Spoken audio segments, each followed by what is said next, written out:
Les tableaux qui parlent, une série de podcasts par Francis Rousseau.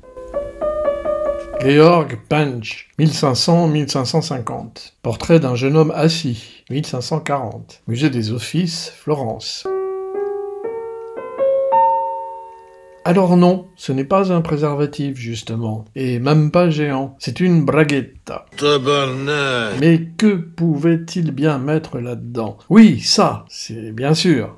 Mais enfin bon, il n'y avait pas que ça, ce n'est pas possible, ça ne tenait pas toute la place, même dans les pires moments d'enthousiasme. Appelez-moi docteur. Répondez-moi oui docteur ou non docteur. Tous ceux et toutes celles qui se sont intéressés à l'histoire de la braguetta, puisque c'est le nom de cet appendice textile très en vogue au XVIe siècle, sont unanimes pour le dire, elle servait à entreposer, en dehors de ça, toutes sortes d'objets. Pas tous en même temps, bien sûr. Eh ben, il y a des fois que je sens comme une espèce de démangeaison ici. Oui, ça me chatouille, ou bien plutôt, ça me gratouille. La braguetta est la version occidentale de l'antique étui pénien, souvent en bois, orné et recouvert de perles, utilisé chez certaines tribus du Pacifique Sud, aussi bien que dans la forêt amazonienne. Même vanité quant au contenu et même emploi multifonction, quelles que soient les civilisations qui l'ont utilisé.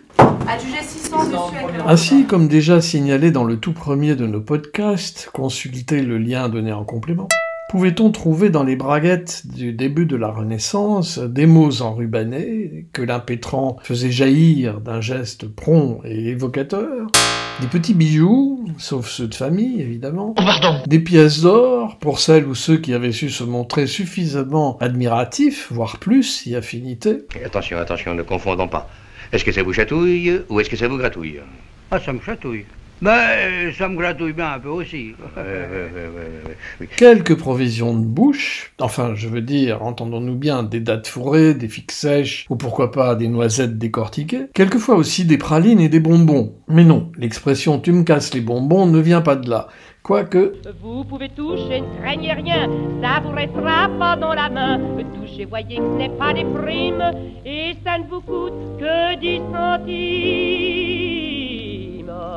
Dans la pièce de théâtre d'un auteur anonyme élisabétain, la braguetta apparaît en 1567. Cette pièce fut donnée au Merton College d'Oxford. Elle s'appelle Willy Big Willy. Le personnage principal, Will Cricket, se vantant de cette façon, je cite, « Les femmes me trouvent attirant parce que j'ai un visage doux, une barbe élégante, un corps attrayant, certes, et surtout parce que j'ai une braguetta enivrante et fournie de toutes sortes de choses. Sic. » Cependant, la vogue de cet appendice vestimentaire souvent fallacieux ne dura pas très longtemps. En gros, une petite cinquantaine d'années entre 1530 et 1580, avec une nette montée en puissance dans les années 40-60, où l'on confectionna les pires monstruosités. Tabarnak de tabarnak de tabarnak! Et encore, elle évolua considérablement tout au long de ces années même, passant d'une simple pièce de tissu sans relief négligemment nouée au pantalon, la braie, ou plutôt la braille, jusqu'à l'insolente braguetta que nous observons, signe d'indéniable puissance, exactement calquée sur la forme d'un sexe masculin en érection.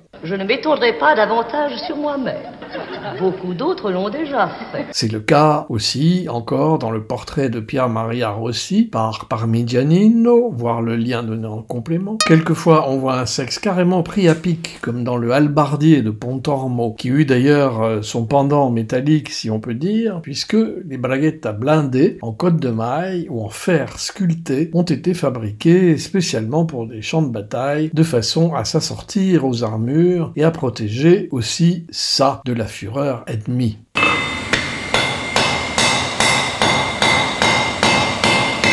Si nous parlons de ça, c'est parce que, à la fin du Moyen-Âge, un gentilhomme noble ne devait jamais nommer cette partie de son corps autrement que par ça, quand il avait l'audace de la désigner. En 1580, le philosophe Michel de Montaigne s'émut de cette mode qui était alors déjà sur son déclin, et écrivit qu'elle était, je cite, « le modèle vide et inutile d'un membre que pour la décence nous ne pouvons même pas appeler par son nom et que pourtant nous affichons et dont nous faisons une parade publique. » Paradoxe en effet. Si ceux qui se concevaient bien devaient s'énoncer clairement, eh bien il faut croire qu'il y avait un petit problème de conception, si vous me passez l'expression, avec ça, qui ne se concevait pas bien du tout dans l'Europe chrétienne de la fin du Moyen-Âge, au point de ne même pas oser le nommer.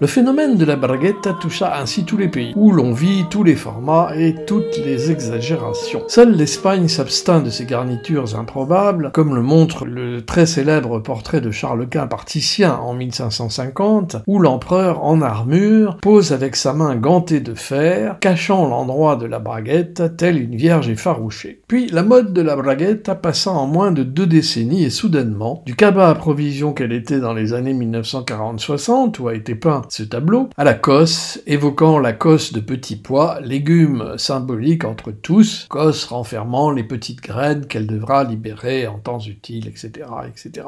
Certains experts voient dans son déclin une sorte d'évolution dans la façon dont les hommes ont perçu leur sexualité au XVIe siècle, passant d'une affirmation quelque peu encombrante à une allusion doucement encoquillée pour s'effacer définitivement sous les culottes bouffantes à crevure et même sous les pourpoints. Définitivement d'ailleurs n'est pas le mot, car la mode revint précisément titiller le sujet dès qu'elle le put, et en premier lieu juste après la Révolution française avec les Incroyables et les Merveilleuses, sous le Directoire, et sous le Premier Empire, où l'empereur lui-même et plusieurs de ses maréchaux n'hésitèrent guère à étaler leur anatomie, aussi bien en peinture qu'en sculpture. Une petite promenade, le nez en l'air, le long de la façade du Louvre, rue de Rivoli, suffit à s'en convaincre. Et ça vous fait mal quand j'enfonce mon doigt? Aïe!